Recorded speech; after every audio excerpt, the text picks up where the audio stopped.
You're listening to KYRS, Medical Lake in Spokane, 88.1 and 92.3 on your FM dial. Coming to you now, live, it's Longwaves.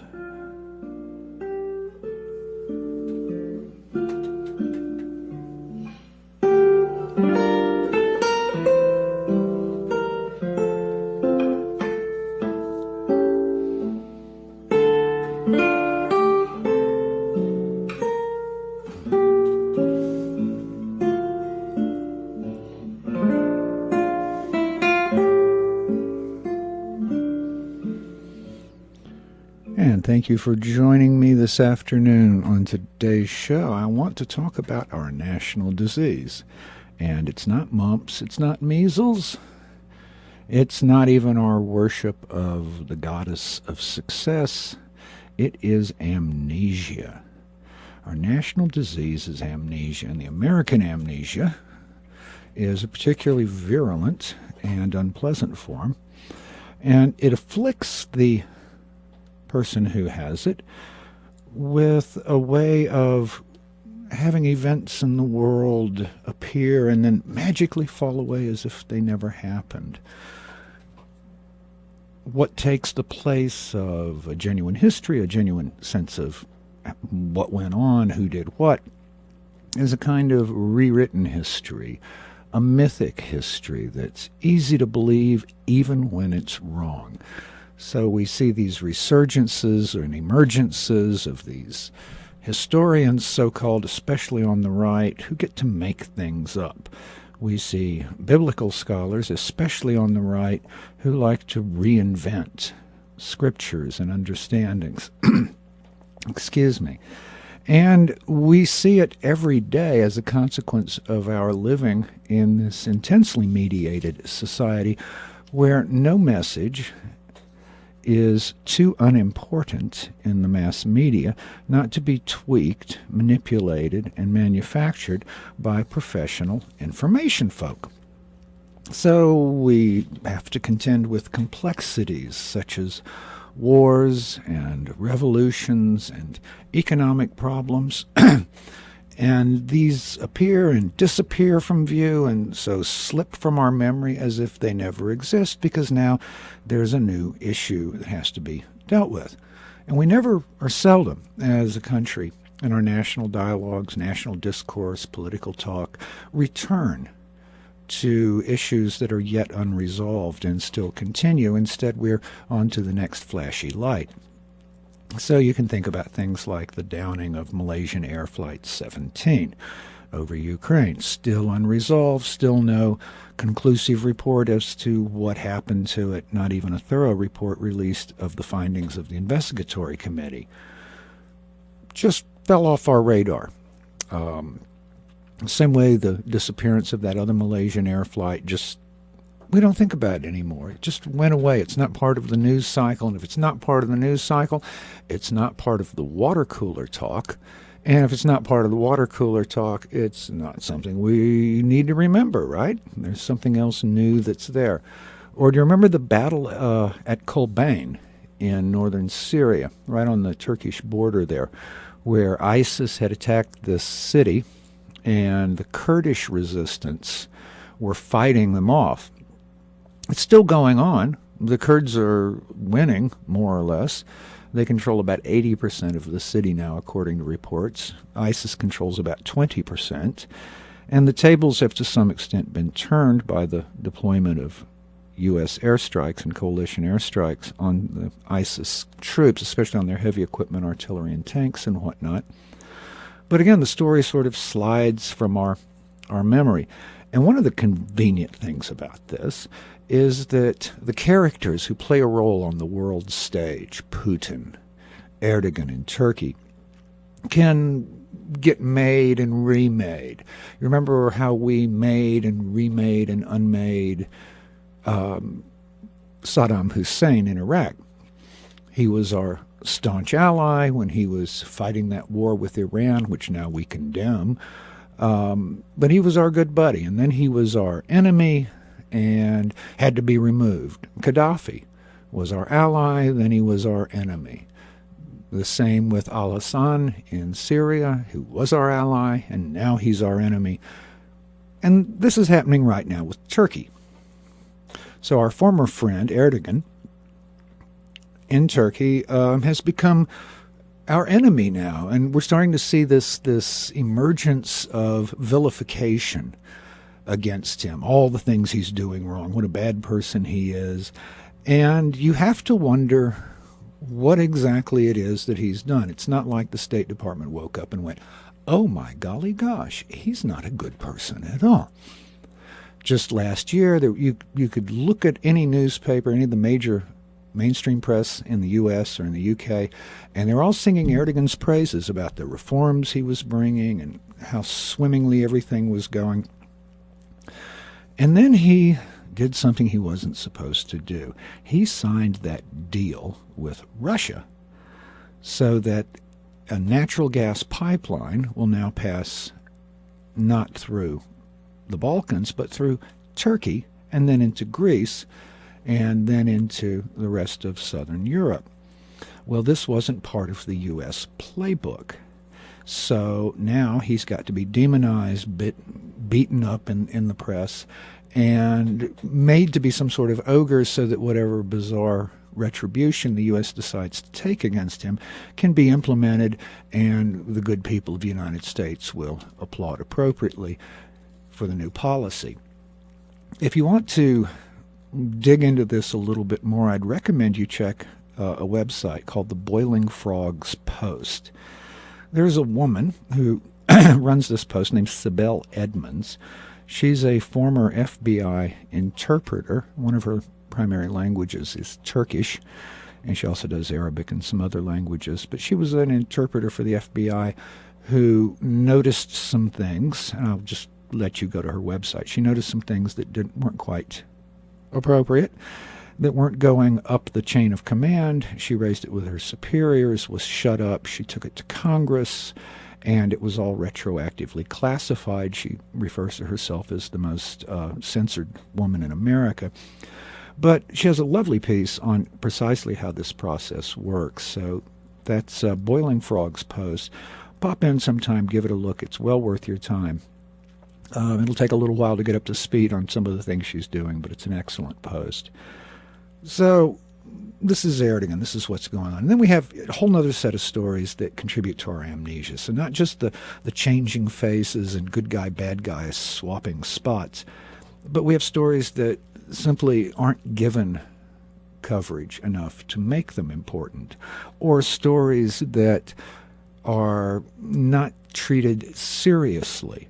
So, for instance, the bombing of the NAACP offices in Colorado Springs. It only took CNN, the world's network, it only took CNN 16 hours to report this event. I mean, it's not like Colorado Springs is the back of Burke. This is not some obscure place. But 16 hours, really. And stories aren't picked up quickly. They tend not to get a lot of bounce. And if they're not covered in depth and recovered, they tend not to get a lot of bounce. So I don't know how much conversation nationally we'll be having about this event, or about the person of interest in the event who was described as a balding white guy in a pickup truck. So why bury the story? Or why drag the story?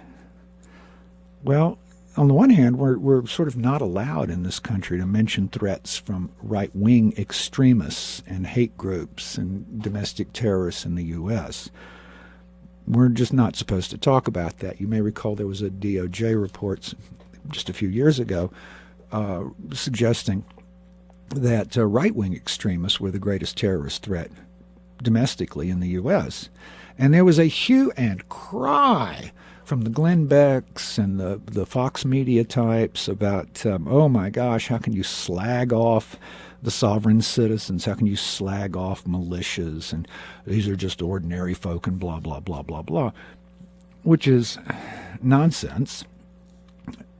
If you think about the bombing of the Murrah office building in Oklahoma City, if you think about the fire bombings and bombings of abortion clinics, the murders of radio hosts, of doctors, the attacks on synagogues, on temples, on mosques, even attacks on police, just don't get much bounce if they come from the right.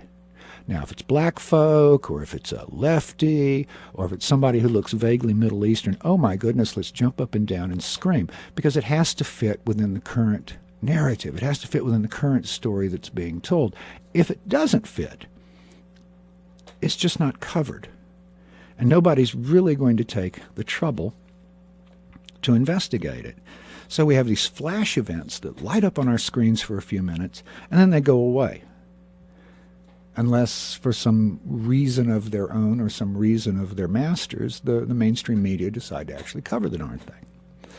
So the latest flash to pop up on the screen, of course, was the Charlie Hebdo magazine, which was attacked in France by gunmen of some description and left 12 editors and journalists and writers and cartoonists dead. Well, Hebdo magazine had reposted some, no two ways to put it, they were inflammatory representations of Muhammad. And you may recall this had caused quite a problem once before when a Dutch cartoonist had painted some pictures and a fatwa was pronounced against him. So this has gone well beyond one journalist. This was the entire magazine that was hit, and it was very well done, apparently. I mean, to kill the 12 people. How do we contextualize this story? The easy way is just to say, oh, well, it's Muslim extremists, it's crazy Muslims. Yet, if people attack abortion doctors because of their beliefs, we seem to think that's okay on the right. Somehow that's not a big deal. So think of what we're doing here. That some acts are okay if they're done in the name of Jesus or Christianity or the right wing or the Republican Party or the Democratic Party even, or some group domestically. But if foreigners do it, who may have very different triggers, very different buttons, and generally do, very different issues that they're willing to go to war over, then suddenly this is terribly wrong. Suddenly this is terribly wrong. So we tend to see these incidents as isolated.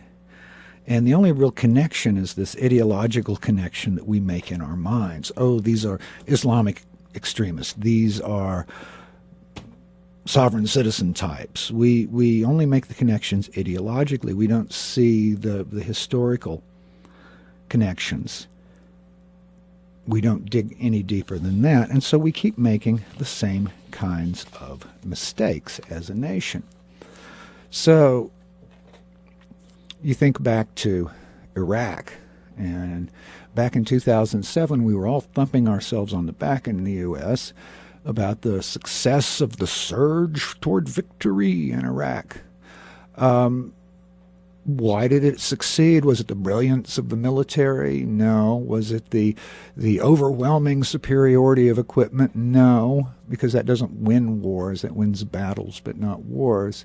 What worked was that the U.S. managed to convince the Sunni tribal leaders to turn against al-Qaeda and to begin cooperating with the Americans. We called it the Sunni Awakening. There's a lovely piece on this on Mother Jones written by Kevin Drum, which I'm going to borrow from, so full credit where it's due. The Sunni Awakening. And the Sunnis rose up and helped the U.S., and eventually some stability was established. However, the U.S. didn't involve the Sunnis in the new government of Iraq. Just didn't involve them, didn't give them significant representation. And they felt very bad about this. To quote Kevin Drum from the Mother Jones article, much of the Islamic State's success at holding Sunni areas comes from its deft manipulation of tribal dynamics, portraying itself as a defender of Sunnis who for years have been abused by Iraq's Shiite majority government. The Islamic State offered cash and arms to tribal leaders and fighters, often allowing them local autonomy as long as they remain loyal. This is interesting. To continue, ISIS knows how the original Sunni awakening played out, that they were offered something by the U.S., they did what they were supposed to do, and the U.S. hung them out to dry, the way the U.S. hung the Kurds out to dry during the Iraq-Iran war, where we told them to rise up against Saddam Hussein, here we come, everything's going to be great, and we left the Kurds to die. And those were the people that Saddam Hussein used the poison gas against, were the Kurds. Not really his own people, Kurds. So here we've got Sunni leaders who already don't really trust the U.S., and they were promised this greater role in government, and then it just went away. So it's not hard to believe why they would look for other allies. And, ISIS is using its own interesting sense of consensus building, lots of extreme violence, to help people realize that they need to stay loyal to them. But we forget about this surge. We forget what we promised the Sunnis, and so now we see Iraq melting down, and it's, oh my goodness, let's send in more troops, because that worked so well before. We forget what didn't work so well. We forget the part that we messed up badly on, and that we didn't fulfill our promises. So we remember some vague aspects of things that happened in the past, but we forget the specifics, right? We only remember what's repeated ad nauseum by the media, whether it's true or not. Russia invades Ukraine. Doesn't matter if it's true or not. Just keep repeating the lie long enough. Russia shoots down airliner. Ooh, bad, bad, bad. So if it's repeated long enough, it becomes true because it's all that people remember. So looking at our responses lately, especially right around Christmas, where U.S. forces began striking back against the Islamic State of Iraq and Levant, ISIL, or as the Arabs call it, Doth. So that we launched airstrikes in Iraq and Syria. We have 3,000 military advisors authorized to go into combat in Iraq, and American helicopter pilots flying combat missions, American jets flying combat missions, other members of the interested countries flying some combat missions. And Chairman of the Joint Chiefs of Staff, Martin Dempsey, and Senator John Kerry, Secretary of State John Kerry, rather, want to keep open the option that they might dispatch even more combat troops to Iraq. Well, Al Jazeera, which got a bad name back in the first Iraq War because the Bush administration jumped up and down on them for having the temerity, how dare they actually tell a story different than the American propaganda machine. Al Jazeera has published an article written by Reese Erlich called "The New Iraq War is Doomed." So, Reese points out that many Sunni and some Shia political leaders, quoting now, told me they remain suspicious about renewed American involvement. This came as no surprise. The United States invaded, after all, only a little more than a decade ago on the false premise of eliminating weapons of mass destruction. Its new stated aims seem to be almost as implausible. So he goes on to say that a U.S. diplomat explained to him that U.S. had three justifications for this new war in Iraq. First, we've got to stop the immediate slaughter of minorities fleeing attacks by Doth, or ISIS, or ISIL. So stop the immediate slaughter of minorities. Two, protect American military personnel in Erbil, a city in the north. And three, to keep ISIL from overrunning the Kurds. Well, the author points out that none of these ideas really hold much water. First of all, ISIL lacks the ability to overrun the Kurdish region. There are 8 million Kurds, and there are militias of tens of thousands.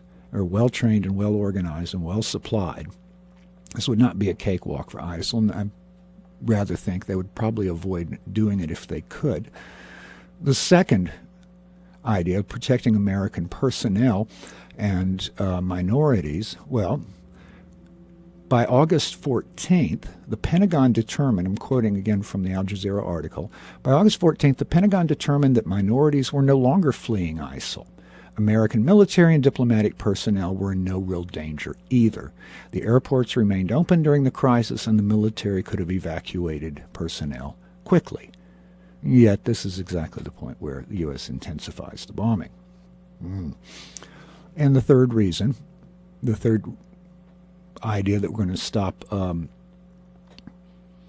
the ISIL from overrunning Kurdish regions, well, we have to go back to the United States lost the last war in Iraq. The U.S. hoped to overthrow Saddam Hussein. Quoting again from Al Jazeera, the U.S. had hoped to overthrow Saddam Hussein, install a friendly government in Baghdad, and reassert U.S. influence throughout the region. But in 2008, George Bush's administration signed a status of forces agreement that codified the U.S. defeat. Codified the U.S. defeat. That's an interesting way of putting things. We don't like to talk about defeat. We like to just declare victory and get the hell out, as we did in Vietnam, as we did in Iraq, as we'll do at some point in Afghanistan. That's what everybody does in Afghanistan. You have to eventually declare victory and leave. The U.S. also says that one of our solutions in the region is that we're going to find moderate rebels, whatever that means, moderate rebels, and send them to Saudi Arabia for training. What could go wrong with this? So find moderate rebels, send them to Saudi Arabia for training.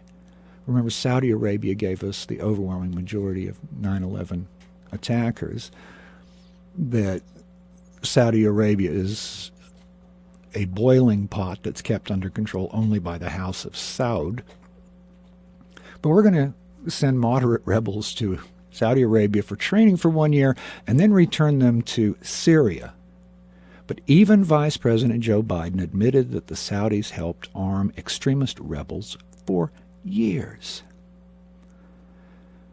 The article continues. Critics such as John McCain and former head of the Central Intelligence Agency, Leon Panetta, argue that political leaders gave away gains made by the U.S. military because of their lack of political will. But U.S. Army General Daniel P. Bolger points out that the U.S. was defeated both politically and militarily. It was forced out of Iraq.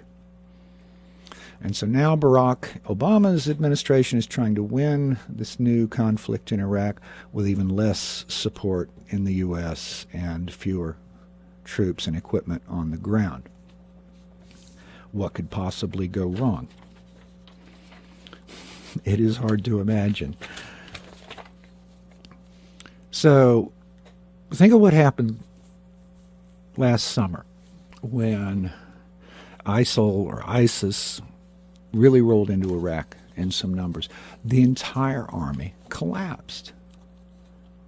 The entire army collapsed. So the Iraqi government goes out and mobilizes some Shia militias and deploys them on the front. They did some fighting.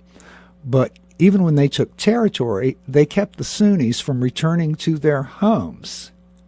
So some call this ethnic cleansing. So you've got the government sending militias against its own people, and then you seize their land and don't let them return home. This is not a permanent solution. This is just another blood feud that's going to go on and on and on. And if you think about Syria, where we want to deploy those moderate insurgents, as we're calling them. Well, you think about who's actually there. There's the Syrian National Coalition, but many people think they have not much support. We quit supporting the Free Syrian Army. So, what's left? What is left there? We know, even Vice President Biden knows that the Saudis helped fund and arm extremist rebels in the region. But these are the guys who are going to train the moderate fighters in Syria so we can remove Bashar al-Assad, who was our friend and is now our enemy, for reasons we never really bothered to articulate. But we did manage to articulate $64 billion in the omnibus spending bill for the wars in Afghanistan, Syria, Iraq, et cetera, et cetera, et cetera. And I expect we will see a vote that basically authorizes the use of whatever kinds of powers the president wishes to deploy, because we just haven't met a war we don't like, especially in the Middle East. So, but we forget. We forget what we did before that didn't work. We act like somehow we wave the wand a little differently, everything's going to be magical and things will work. We forget about our previous actions. And even worse, we forget about the words, the statements, the promises of our own government that either deliberately misled us or that failed us so completely. Who can forget George W. Bush standing on the deck of the aircraft carrier, the Abraham Lincoln, saying major combat operations in Iraq are over. The United States and its allies have been victorious, and behind him is that red, white, and blue flag that says mission accomplished. Do you remember that? Do you remember that? And here we are a decade later. Or do you remember Rumsfeld before the war when he was talking about, what a cakewalk it was going to be? The war might last 3 months. I doubt 6. And he and Doug Feith were standing there saying how the war was going to pay for itself. Iraq would fund the war with its own revenue. Well, that didn't work either, did it? That just didn't work at all. So how is it we forget these things? How is it we just lose track of what our politicians, our rulers, our oligarchs are doing? How is it we lose track of our national priorities? Our national priorities. What are those supposed to be? What is the function of government? What should government be about? Certainly it should not be about dividing us. And we are so divided by a deliberate series of campaigns along the lines of ideology, along the lines of race and class and left and right. We're so divided we can't even articulate our national needs. We just can't do it. What are we supposed to be doing? What should government be doing? What should politicians be doing? Should they be doing what Grover Norquist has wanted them to do since he was 14 years old, which is drown government in a bathtub? Shrink it so small you can drown it in the bathtub. Well, that could be problematic. Should government expand health care and make it universal for all? Makes a kind of sense, but when we get around to talking about it, it disintegrates. The conversation goes class, it goes political, it goes racial, it goes ideological. How about building a public infrastructure that would work?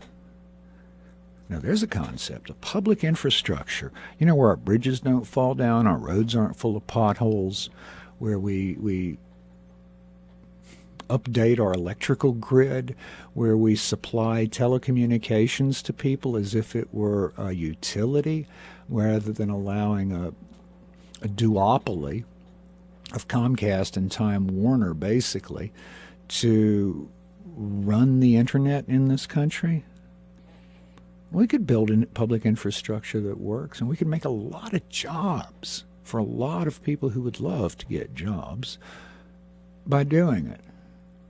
But we can't even articulate our national interests. Instead, we have raids on pensions. We have the beginning of another set of raids on Social Security.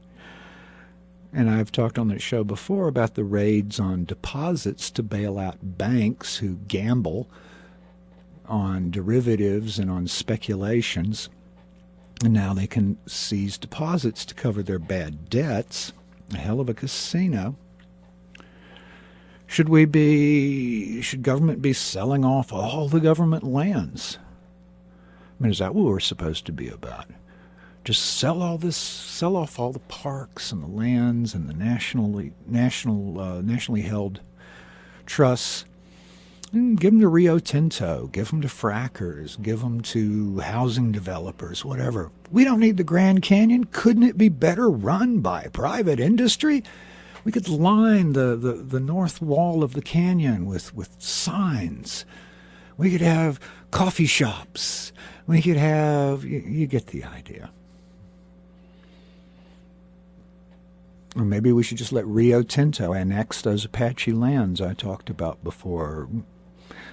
Sell off the lands to allow the frackers to build the Keystone XL pipeline from Canada to the Gulf Coast, so Canadian oil companies can export their oil by shipping it through the middle of the United States over the largest aquifer in the country, the Oglala Aquifer. What is government supposed to be about? I mean, plainly, as I've said before, government does not work for us.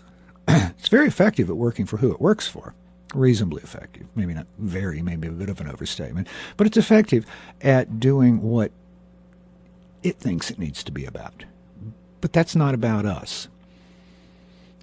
The government doesn't work for us. And the fact that that the people continue to get elected to high office is evidence of the strategy sometimes known as KISS.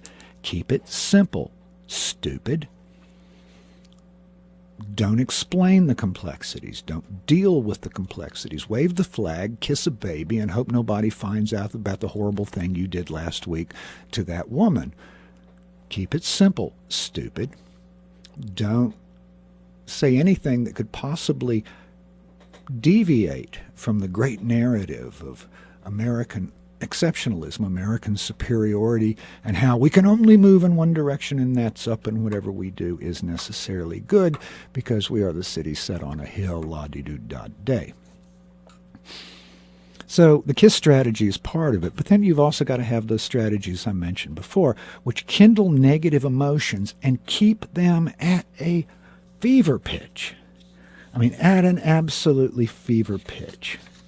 So that you've got people angry, scared, upset, not sure what to do at all. And this is really useful for governance. Why is it useful for governance? Because it points people in the direction you want them pointed. It points them in the direction you want them pointed. So, for instance, all of the stuff I was just talking about how, we have to attack ISIS. Well, why exactly do we have to attack ISIS? It's not a existential threat to us or to our interests. It's really not. So are we just doing this out of our love for the good people of Iraq? I don't hear a lot of love about the good people of Iraq when I walk the streets of America. When I listen to the radio, I don't watch TV, but if I did, I know I wouldn't hear a lot of love about the good people of Iraq or Yemen or Afghanistan. So why are we there? Freedom? Liberty? Why? Why? We're there because we have to defend the House of Saud. Chris Hedges wrote, ISIS is a mortal threat to the House of Saud. It is an open challenge to the religious authority of the Saudi ruling family, which is the custodian of Mecca, the site of the holiest shrine in Islam. It challenges, by anointing Baghdadi as caliph, the right of Saudis to determine religious doctrine. So, does ISIS get to determine doctrine, or do the Saudis?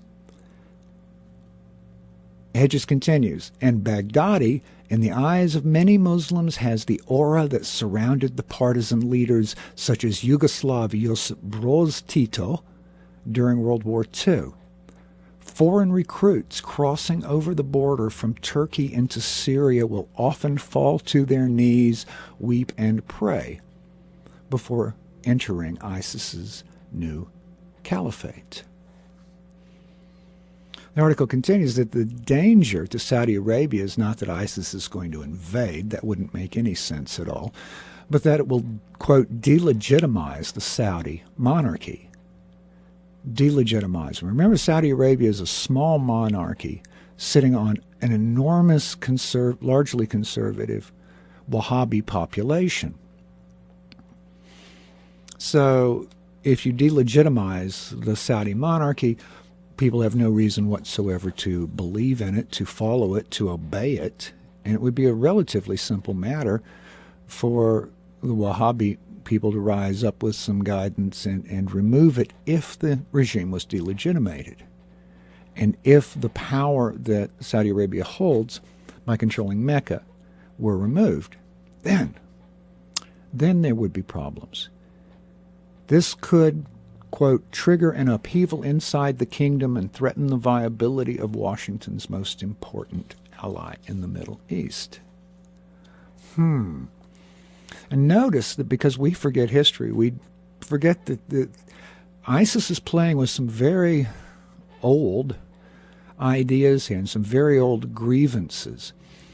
Hedges writes, tribal communities cut in half in the wake of World War I are being reunited. This is exactly what happened. The Sykes-Picot Agreement in 1917, which divided up the Middle East, a Brit and a Frenchman sitting down with a grease pencil and a map, divided up the Ottoman Empire among France and Britain. And forget tribal communities, forget linguistic communities, forget religious affiliations. We're going to draw lines on a map, and this is how it works. And also, the other thing is, ISIS is actually, according to some reports, and this is noted in Hedges' writings, that they're sensitive to the needs of the population. Quote, the people have been plagued by warlords, the criminal groups, by jihadi groups, you name it. All of a sudden, the Islamic State comes in and works so that people have access to basic infrastructure such as water or electricity. They set up joint ventures with the local people in order to give the local people the opportunity to grow economically. Now, admittedly, and Hedges puts this right in there, that they impose a very harsh idea of Islamic law that is absolutely unforgiving to the apostates, including the Shiites. Absolutely unforgiving. And they're not nice about it. We've all seen how that plays out. But it's very clever. They go in, you have to establish any kind of insurgency that lasts, you have to have the will of the people, or most of the people. And often, usually, that involves a purging of people who aren't 100% on your side. Just like Bush tried to purge America politically by shaming and denouncing everyone in the U.S. You're either for us, you're either with us, or you're with the terrorists. Nonsense. Clinton pulled the same trick. I don't know how you can support America and criticize its government. Well, golly, guys, it's really pretty easy, and it's actually essential for democracy. But it's clever. I mean, they're able to reach down into the roots of the communities and pull people together, pull the local folks into something like a normal life. And when you've been living without water or electricity and without any functioning economics, and somebody comes in and says they will do this for you and kind of get things working again, it's pretty tempting. It's hard to put ourselves in their shoes, but perhaps we should. We should think about what it is that's giving these people, it's giving ISIS the kinds of support that it gets, and why exactly we see this as the great mortal threat. Well, again, the smart money says we're defending the House of Saud. So I don't know if that's something you want to fight a war over. There aren't many things I would want to fight a war over, but that's certainly not on my list anywhere. So, Islam, race, class, what can upset people? What can divide them? What can turn people against each other? The class card, the card of classism, is especially interesting because most of government and all of governing is done by and for the ruling class. Right? By and for the ruling class. Decisions that are made are not made for you and me. They're made for the Jamie Dimons of the world. They're made for the Bill Gates of the world. Why else do we always get the nasty end of the stick? Why else do we have what little that we can cobble together in our lives constantly threatened by instability? And the rich just pile riches upon riches. While productivity goes up, workers' wages go down. Pensions are stolen. Social Security, I have no doubt, will be fully stolen at some point in my life and given to that casino of Wall Street and the big banks. I have no doubt about this. I'm not happy about it, but I have no doubt about it. Class card. Somehow we're supposed to identify with the rich and see their virtues, their values as ours. But they're not. And they won't rest until they've wrested the last penny from the last aged grandmother living in a hovel in central Idaho. But we're not allowed to talk about these things. We've got to maintain distractions and feed the conspiracies.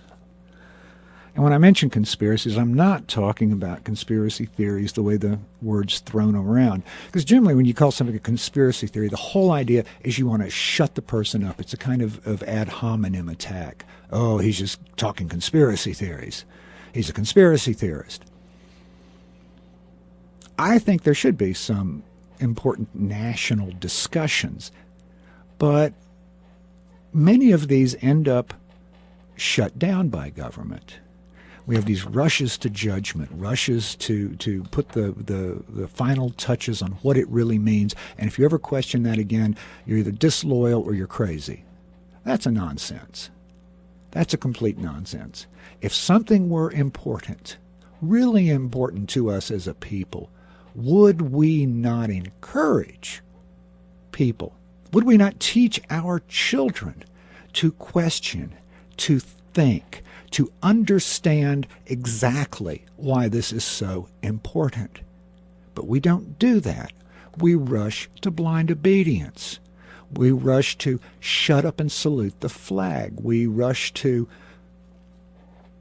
silence the issues that don't serve our masters. And the issues that we should talk about, these are ignored by the media. Or they're reported as tub-thumping patriotism and cast as blind parroting of government wishes. All this works to maintain power. This is the priority. It's not actually governance, it's ruling. It's not governance, it's rule. Power, not governance. Not the commonweal, the things that benefit us all, the commonwealth. And certainly it's not about democracy. Certainly it's not. How can hundreds of thousands of people in this country be disenfranchised of their vote to solve the non-existent problem of voting fraud in the name of democracy? How can people who've gone to prison lose their franchise? Overwhelmingly non-white people, brown people, black people, overwhelmingly lose their franchise to vote in the name of democracy. How can corporations buy elections in the name of democracy? Why will Congress not pass a constitutional amendment to strip corporations of their standing as people? Is this democracy? So if it's not our government, it's probably not our issues either, don't you think?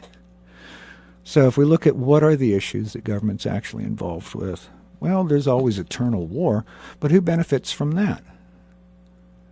Who benefits from eternal war? Do you? I don't think I do over much.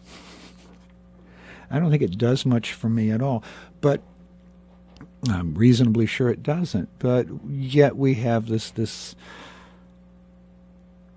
ongoing set of engagements that are just the beginning of a blood feud that will last for generations.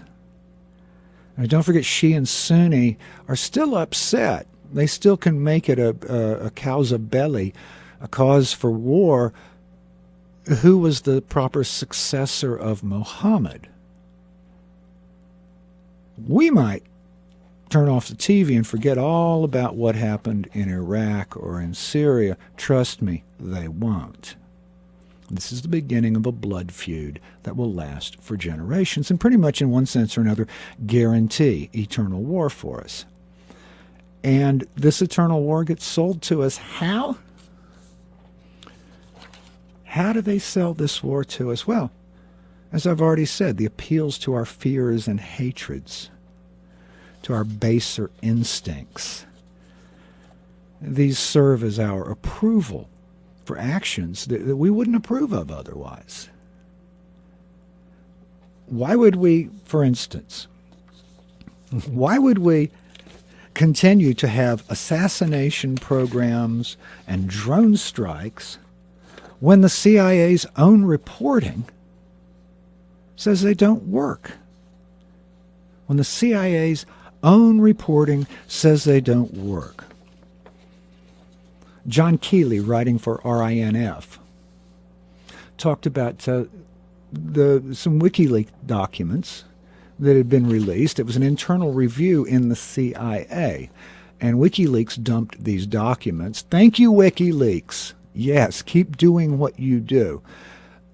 The agency's own analysis, quoting from the article, conducted in 2009, found that its clandestine drone and assassination program was likely to produce counterproductive outcomes, including strengthening the very extremist groups it was allegedly designed to destroy.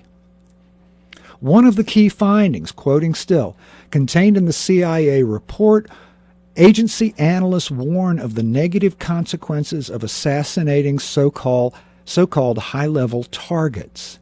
The potential negative effect of high-level targets, the report states, include increasing the level of insurgent support, strengthening an armed group's bonds within the population, radicalizing an insurgent group's remaining leaders, creating a vacuum into which more radical groups can enter, and escalating or de-escalating a conflict in ways that favor insurgents. Does that not describe Iraq? Does that not describe Syria? Does that not describe Afghanistan? And yet we keep doing this. And We keep using drones to knock off top people, like we're going to cut the head off the snake. I think that's the metaphor they use a lot. Cut the head off the snake, but it doesn't kill the snake because the metaphor's flawed. Right? It's more like a hydra. You cut off a head, it grows two more, and it's stronger. Strengthening an armed group's bonds with the population. This is absolutely key for an insurgency to survive. You've got to have the support of the locals. Viet Cong knew that. ISIS knows that. And the locals who don't want to support you, you have to terrorize. That's how these things work. And they work very well. These are old time tests. The Romans did this, for heaven's sake. So, we have WikiLeaks telling us the Pentagon has known since at least, well, the CIA has known since at least 2009.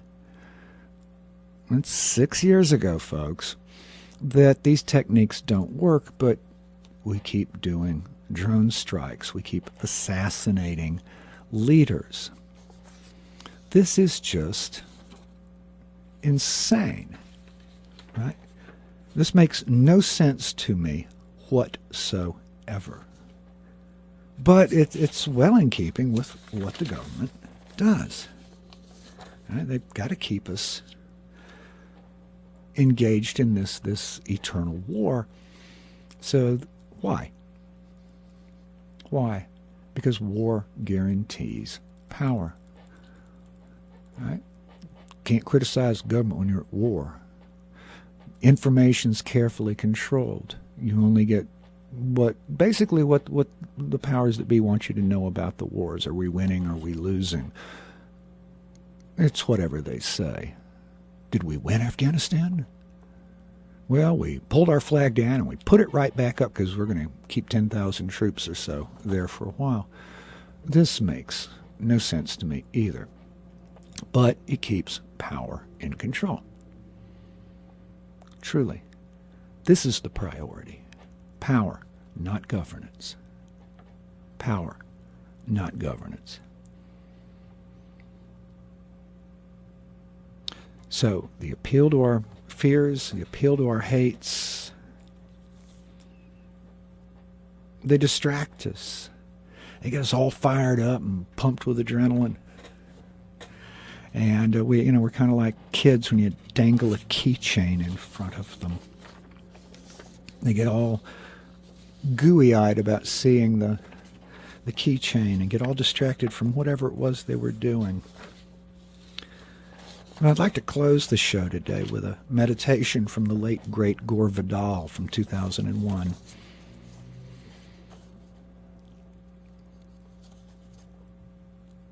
And he's actually quoting another article here, so let me start with that. He's quoting William Pfaff of the International Herald Tribune, 2001. The riposte of a civilized nation, one that believes in good, in human society, and does oppose evil, has to be narrowly focused and above all intelligent. Missiles are blunt weapons. Those terrorists are smart enough to make others bear the price for what they have done, and to exploit the results. A maddened U.S. response that hurts others is what they want. It will fuel the hatred that already fires the self-righteousness about their criminal acts against the innocents. What the United States needs is cold reconsideration of how it has arrived at this pass. It needs even more to foresee disasters that might lie in the future. War is the no-win, all-lose option. As glorious as total revenge would be for our war lovers, a truce between Saladin and Zionist crusaders, it is in the interests of the entire human race. Long before the dread monotheists got their hands on history's neck, we have been taught how to handle feuds by none other than the god Apollo, as dramatized by Aeschylus in the Eumenides, a polite Greek term for the Furies who keep us daily company on CNN. Orestes, for the sin of matricide, cannot rid himself of the Furies who hound him wherever he goes. He appeals to the god Apollo, who tells him to go to the UN, also known as the Citizens' Assembly at Athens, which he does, and is acquitted on the ground that blood feuds must be ended or they will smolder forever, generation after generation, and great towers shall turn to flame and incinerate us all, until the thirsty dust shall never more suck up the darkly steaming blood, and vengeance crying death for death.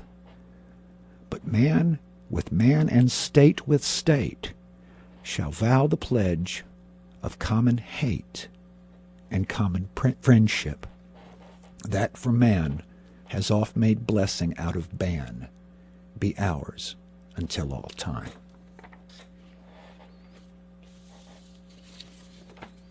We can learn something from that.